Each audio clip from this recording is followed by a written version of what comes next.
नमस्कार, मैं डिंपल चिंटा और दिव्य हिमाचल टीवी की ओर से आज के इस लाइव में आप सभी का स्वागत है। शाम के 6 बज चुके हैं और हिमाचल प्रदेश की तमाम बड़ी खबरों को लेकर हम आपके साथ रोजाना की तरह लाइव जुड़ चुके हैं। हिमाचल प्रदेश में आचार संहिता लग गई है और इसके साथ ही पंचायत चुनावों की घोषणा हो गई है। 3 फेज में हिमाचल प्रदेश में पंचायत चुनाव होने वाले हैं। पूरी जानकारी इसकी आपको आज देने वाले हैं। 17 कर्मचारियों, जो 17 कैटेगरी के कर्मचारी हैं, उनके पंचायत चुनाव लड़ने पर भी एक चिट्ठी जारी हुई है। इसके बारे में आपको बताएंगे। 8 अफसर आज बदले हैं। राष्ट्रपति से एक बिल को मंजूरी भी मिली है। कांगड़ा दौरे पर मुख्यमंत्री है और इसके साथ ही कई भर्तियों के बारे में भी आपको जानकारी आज के इस बुलेटिन में देने वाले हैं। विस्तार से सभी खबरें बताएंगे, लेकिन सबसे पहले बात करते हैं हिमाचल प्रदेश में पंचायत चुनावों का जो डेट्स है वो आज फाइनल हो गई है। और ऐसे में आज राज्य चुनाव आयुक्त अनिल खाची की तरफ से प्रेस वार्ता की गई थी और पूरा जो पंचायत चुनाव की तारीखों का ऐलान है, जिसका लंबे समय से हिमाचल प्रदेश के लोगों को इंतजार था, वो इंतजार आज खत्म हो गया है और आज पंचायत चुनाव की तारीखों का ऐलान भी हो गया है। हिमाचल प्रदेश में 3 चरणों में पंचायत चुनाव होने वाले हैं। और देखिए, हिमाचल प्रदेश में जो है वो अब जो पंचायती राज संस्थाओं के चुनावों का बिगुल अब बज गया है। लंबे समय से हिमाचल प्रदेश के लोग इसका इंतजार कर रहे थे और देखिए, इसके साथ ही चुनाव की घोषणा के साथ ही हिमाचल प्रदेश में आचार संहिता भी लागू हो गई है। और ऐसे में 3 फेज में जो पंचायत चुनाव होने वाले हैं उसका पूरा शेड्यूल अब आपको बताते हैं। देखिए, जो पूरा चुनाव कार्यक्रम है वो कुछ इस तरीके से रहने वाला है। जो चुनाव की अधिसूचना है 29 अप्रैल को उसे जारी किया जाएगा। फिर नामांकन प्रक्रिया की बात करें तो 7, 8 और 11 मई को जो नामांकन है उसकी प्रक्रिया फिर शुरू होगी और नामांकन पत्रों की जांच 12 मई को होने वाली है। और नामांकन वापस लेने का जो समय है वो 14 और 15 मई को निर्धारित इलेक्शन कमीशन की तरफ से किया गया है। और इसके बाद उम्मीदवारों की सूची 15 मई को आने वाली है और मतदान के जो चरण है 26, 28 और 30 मई को डेट इसकी निर्धारित की गई है। 3 चरणों में हिमाचल प्रदेश में 26 मई, 28 मई और 30 मई को पंचायत चुनाव होने वाले हैं। और जो पंचायत की मतगणना है वो भी 3 ही चरणों में होने वाली है। जिस दिन चुनाव होंगे उसी दिन मतदान के दिन ही मतगणना इनकी होने वाली है। और ऐसे में देखिए, जिला परिषद बीडीसी की जो गणना है उसके लिए थोड़ा इंतजार करना होगा और 31 मई को जो जिला परिषद और बीडीसी की गणना है वो यहाँ पर अब की जानी है। तो ऐसे में जो पंचायत चुनाव की तिथियां आज घोषित कर दी है और लंबे समय से हिमाचल प्रदेश के लोग इसका इंतजार कर रहे थे। तो ऐसे में अब पंचायत चुनाव की घोषणा के साथ ही जो तारीखों का ऐलान आज किया गया है उसके साथ ही हिमाचल प्रदेश में आचार संहिता भी लागू हो गई है। राज्यपाल से देखिए, राष्ट्रपति से एक बिल को मंजूरी मिली है और देखिए, जो राधा स्वामी के भोटा अस्पताल के लिए एक संशोधन राज्य सरकार ने किया था, एक विधेयक विधानसभा में राज्य सरकार लेकर आई थी और इससे जो हिमाचल प्रदेश विधानसभा से ये लैंड सीलिंग विधेयक है उसे फिर मंजूरी मिली और राष्ट्रपति से मंजूरी का इंतजार इस विधेयक को लेकर किया जा रहा था। और अब इस विधेयक को राष्ट्रपति से भी मंजूरी मिल गई है और गवर्नर की तरफ से इस संशोधन को प्रकाशित करने की अनुमति मिल गई है। और ये जो संशोधन हुआ है इसके बाद अब धार्मिक और आध्यात्मिक संस्थानों को 30 एकड़ तक जो जमीन है वो ट्रांसफर करने की राज्य सरकार अनुमति दे सकती है। तो ऐसे में अब जो इस विधेयक को है वो राष्ट्रपति से मंजूरी मिल गई है। पिछले कल हमने आपको बुलेटिन में ही खबर बताई थी कि जो आशा वर्कर्स है हिमाचल प्रदेश में, जो एनएचएम के तहत कार्य कर रही हजारों आशा वर्कर्स है, वो पंचायत चुनाव लड़ने के दायरे से बाहर हो सकती है। और देखिए, अब राज्य निर्वाचन आयोग की तरफ से इस दायरे को और ज्यादा बढ़ाया गया है। पहले इसमें सिर्फ आशा वर्कर्स ही शामिल थी, लेकिन अब आशा वर्कर्स के साथ साथ राज्य निर्वाचन आयोग की तरफ से इसमें कुछ और कैटेगरीज भी शामिल की गई है और सरकार से क्लैरिफिकेशन इसको लेकर मांगी गई है, क्या ये पंचायत चुनाव लड़ सकते हैं या नहीं। इससे पहले जो एनएचएम की तरफ से चिट्ठी आई थी उसमें यह कहा गया था कि क्योंकि एनएचएम के तहत कार्य कर रही जो हजारों आशा वर्कर्स हैं वो पार्ट टाइम वर्कर है, उन्हें फिक्स मानदेय मिलता है और इसी के चलते जो आशा वर्कर्स है वो पंचायत चुनाव नहीं लड़ सकती है। तो ऐसे में इसके बाद अब राज्य निर्वाचन आयोग की तरफ से सरकार से क्लैरिफिकेशन मांगी गई है और इसमें कुछ और कैटेगरीज भी शामिल की गई है। तो आशा वर्कर्स के साथ साथ जो और कैटेगरीज इसमें शामिल की गई है, चलिए उसके बारे में अब आपको बताते हैं। इसमें देखिए ASHA workers, mid day meal workers, home guard, लंबरदार और इसके साथ ही जो टेलरिंग टीचर है, आउटसोर्स एम्प्लॉयज है, ग्राम रोजगार सेवक है, पंचायत चौकीदार, रेवेन्यू चौकीदार और वाटर कैरियर्स के जितने भी कर्मचारी हैं उसको लेकर भी राज्य निर्वाचन आयोग की तरफ से सरकार से क्लैरिफिकेशन मांगी गई है। और इसके अलावा ये 10 जो कैटेगरी है, इसके अलावा जो मित्रों की भर्ती हिमाचल प्रदेश में हुई है, जैसे कृषक मित्र, वन मित्र, जल मित्र, रोगी मित्र, बिजली मित्र, जो पैरा पंप ऑपरेटर्स है और रोगी कल्याण समिति के जो एम्प्लॉयज है, ये 17 कैटेगरी की जो क्लैरिफिकेशन है ये राज्य निर्वाचन आयोग की तरफ से मांगी गई है। और एक जो अहम बात इस नोटिफिकेशन में ये भी सामने आई है कि जो ये सभी कैटेगरीज इसमें मेंशन की गई है, इसके अलावा भी अगर राज्य सरकार इसमें कोई और कैटेगरी ऐड करना चाहती है जो डिस्क्वालीफाई होगी, पंचायत चुनाव नहीं लड़ सकते हैं, तो इसको लेकर भी क्लैरिफिकेशन राज्य सरकार दे। और जो आशा वर्कर्स के साथ साथ अब इसमें कुछ और कैटेगरी भी शामिल की गई है जो पंचायत चुनाव नहीं लड़ सकते हैं। अब देखना होगा राज्य सरकार की तरफ से इसको लेकर क्या क्लैरिफिकेशन आती है, लेकिन अब राज्य निर्वाचन आयोग की तरफ से ये क्लैरिफिकेशन राज्य सरकार से मांगी गई है। हिमाचल प्रदेश में आज कुछ अफसर भी बदले गए हैं और देखिए जो अफसर बदले गए हैं इनमें श्रवण कुमार जो 2008 बैच के एचएएस अधिकारी हैं, इन्हें यहां पर जो एडिशनल चार्ज है वो दिया गया है। Director personnel and finance Himachal Pradesh electricity board Shimla का इन्हें अतिरिक्त कार्यभार दिया गया है। इसके अलावा जगन ठाकुर जो 2012 बैच के एचएएस अधिकारी हैं, इन्हें यहां पर एडिशनल चीफ एग्जीक्यूटिव ऑफिसर जो BBNDA का है वो लगाया गया है सोलन डिस्ट्रिक्ट का। इसके साथ ही अनिल कुमार 2013 बैच के एचएएस अधिकारी है, इन्हें यहां पर जो एडिशनल चार्ज है वो दिया गया है एस्टेट हिमाचल प्रदेश का। इसके साथ ही कुछ और तबादले भी हुए हैं। अनुपम कुमार को लगाया गया है जो यहाँ पर इन्हें रजिस्ट्रार लगाया गया है टेक्निकल यूनिवर्सिटी हमीरपुर का। और इसके साथ ही जो रिटायर मेजर जनरल है अरविंदर कुमार, इन्हें यहाँ पर जो पोस्टिंग का इंतजार कर रहे थे, अब इन्हें राज्य सरकार की तरफ से एडिशनल डायरेक्टर लगाया गया है Radha Krishnan government medical college Hamirpur का। और इसके साथ ही भानु गुप्ता को joint director tourism and civil aviation का लगाया गया है। तो ये कुछ एचएएस अधिकारियों के तबादले हिमाचल प्रदेश में आज हुए हैं। इसके साथ ही हिमाचल प्रदेश के 2010 बैच के जो एचएएस अधिकारी है राहुल चौहान, उन्हें पीजीआई डिप्यूटेशन पर भेजा गया है। और देखिए 3 साल के लिए अब ये पीजीआई में जो इनकी सेवाएं है वो चलने वाली है।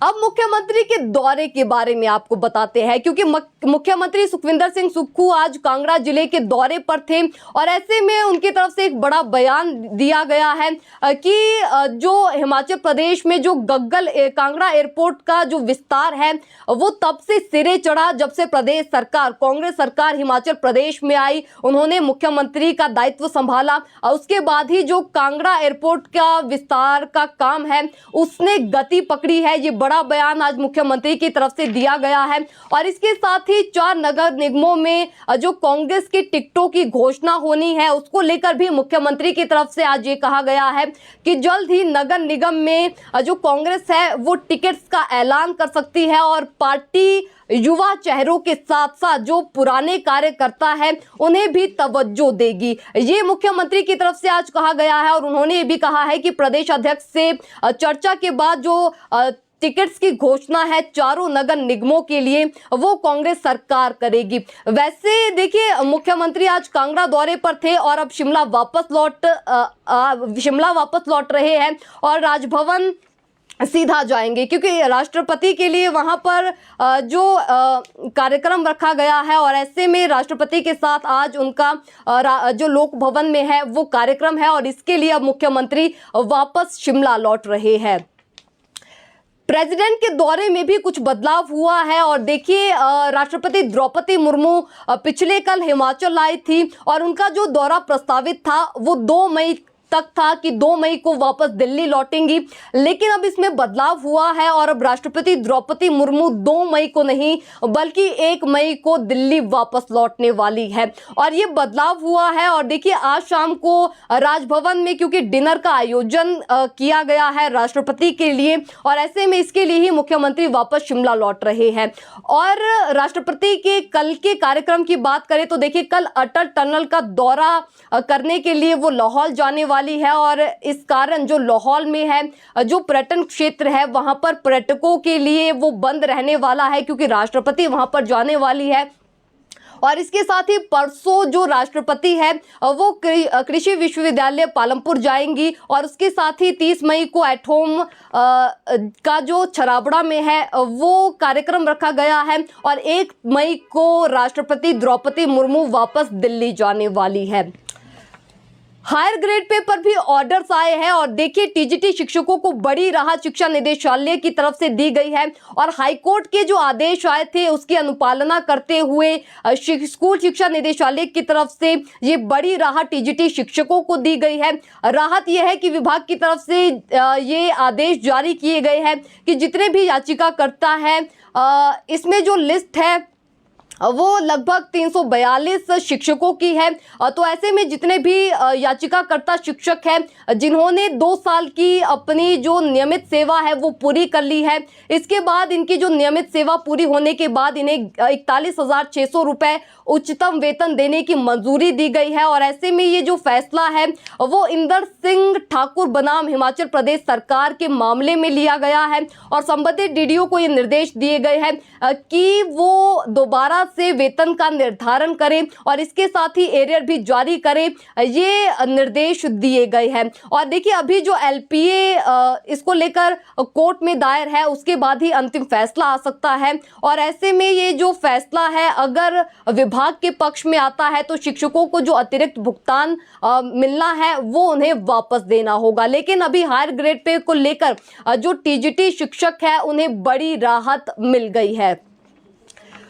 कॉलेज टीचर रेगुलर के बारे में अब आपको जानकारी देते हैं, क्योंकि जो हिमाचल प्रदेश में कॉन्ट्रैक्ट के आधार पर जो कॉलेजों में शिक्षक थे उन्हें भी रेगुलर किया गया है, और ये प्रोफेसर्स और आचार्य जो सरकारी कॉलेजों में हैं उनको लेकर ये बड़ा फैसला आया है। उच्च शिक्षा विभाग ने इन्हें जो नियमित करने के आदेश जारी किए हैं, और जिनका 2 साल जो है वो पूरा हो गया है पीरियड, उनके लिए ये जो रेगुलर की नोटिफिकेशन है वो जारी की गई है, और तुरंत प्रभाव से इनकी सेवा को रेगुलर किया जाए ये इस नोटिफिकेशन में लिखा गया है। और देखिए नियमित होने के बाद जितने भी असिस्टेंट प्रोफेसर है या आचार्य हैं जिन्होंने अपने 2 साल का कॉन्ट्रैक्ट पीरियड पूरा कर लिया है वो नियमित होने वाले हैं, और नियमितीकरण के साथ ही इन्हें 57,700 रुपये जो प्रतिमाह वेतनमान है उसका लाभ भी अब इन्हें दिया जाएगा।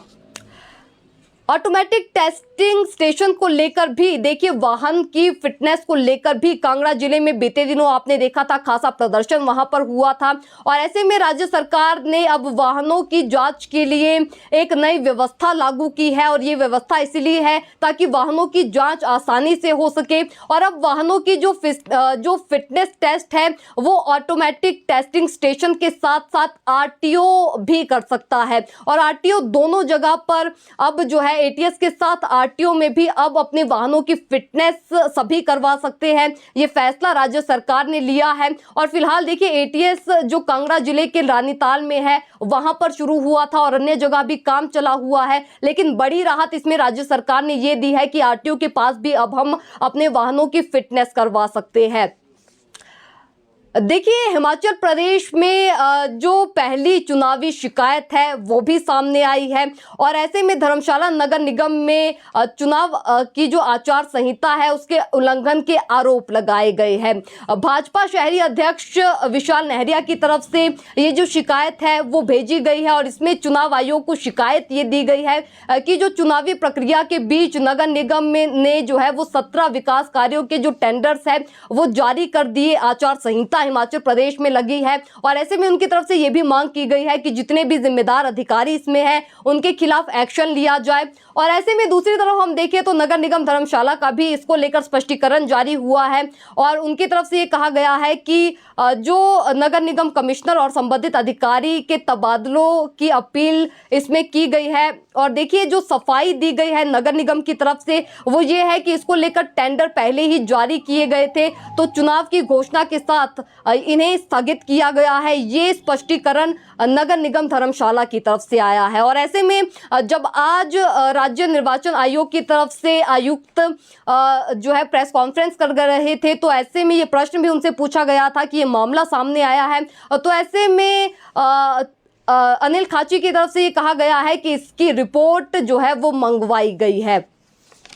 भाजपा ने भी 4 नगर निगमों में चुनाव को लेकर अपनी रणनीति आज तैयार की है और देखिए, प्रदेश मुख्यालय शिमला में डॉक्टर जो है वो राजीव बिंदल की तरफ से एक बैठक भाजपा की हुई है। इसकी अध्यक्षता बीजेपी की प्रदेश अध्यक्ष डॉक्टर राजीव बिंदल ने की है और ऐसे में कांग्रेस के कई बड़े नेता भी इसमें शामिल रहे हैं। नेता प्रतिपक्ष जयराम ठाकुर, इसके साथ ही प्रदेश प्रभारी श्रीकांत शर्मा, सह प्रभारी संजय टंडन, प्रदेश उपाध्यक्ष विपिन परमार, बिहारी लाल शर्मा और इसके साथ ही जो बीजेपी के कई बड़े नेता हैं वो भी इस बैठक में आज मौजूद रहे और रणनीति तैयार की गई है कि किस प्रकार से जो नगर निगमों में चुनाव होने हैं उसको लेकर अपनी चर्चा इन्होंने की है। और ऐसे में चारों नगर निगम सोलन, मंडी, धर्मशाला और पालमपुर के लिए जो चुनावी रणनीति है वो इसमें अलग अलग से तैयार की गई है।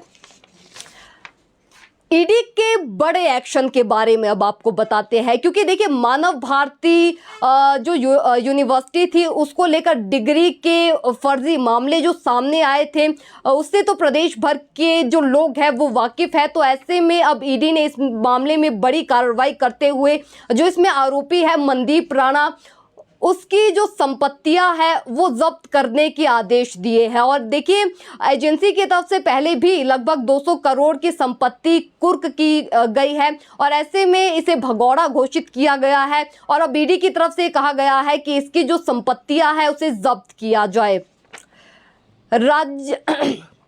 राज्य चयन आयोग की तरफ से देखिए, आंसर की भी आज असिस्टेंट स्टाफ नर्स की जो परीक्षा हुई थी उसकी फाइनल आंसर की राज्य चयन आयोग की तरफ से जारी की गई है और ये परीक्षा 20 और 21 मार्च को आयोजित की गई थी और इसकी टेंटेटिव पहले आंसर की जारी की गई थी लेकिन अब फाइनल आंसर की आप वेबसाइट पर जाकर देख सकते हैं।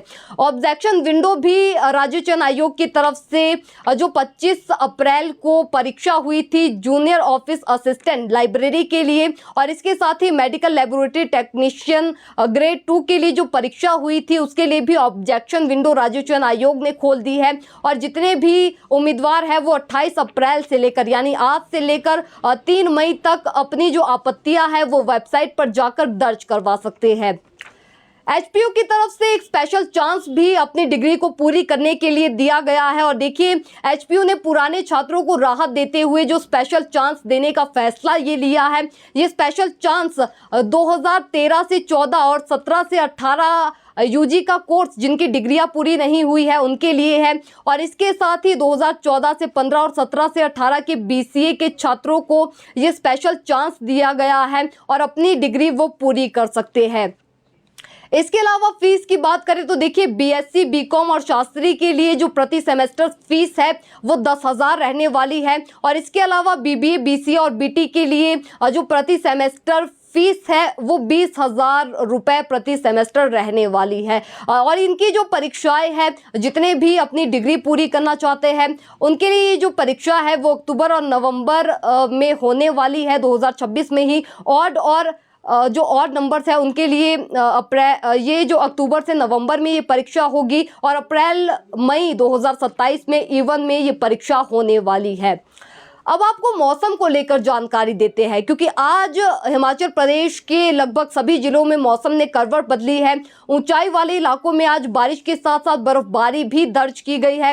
बात करें अगर देखिए रोहतांग व शिकुला सहित कई इलाकों में, लाहौल स्पीति, मनाली में बर्फ के फाहे गिरे हैं और इसके साथ ही तापमान में गिरावट दर्ज की गई है। और मौसम विभाग की ओर से जो पूर्वानुमान सामने आया है, कल कांगड़ा, कुल्लू, मंडी और शिमला में भारी ओलावृष्टि होने वाली है और इसके साथ ही ओलावृष्टि का येलो अलर्ट जो है वो जारी किया गया है। लाहौल स्पीति और किन्नौर को छोड़कर अन्य सभी जिलों के लिए मौसम विभाग की ओर से ओलावृष्टि, आंधी तूफान और बारिश का येलो अलर्ट जारी किया गया है। तो चलिए आज के लिए जानकारी लेकर आप सभी के बीच में हम लाइव जुड़े थे। फिलहाल के लिए इतना ही। देखते और पढ़ते रहिए दिव्य हिमाचल टीवी। धन्यवाद।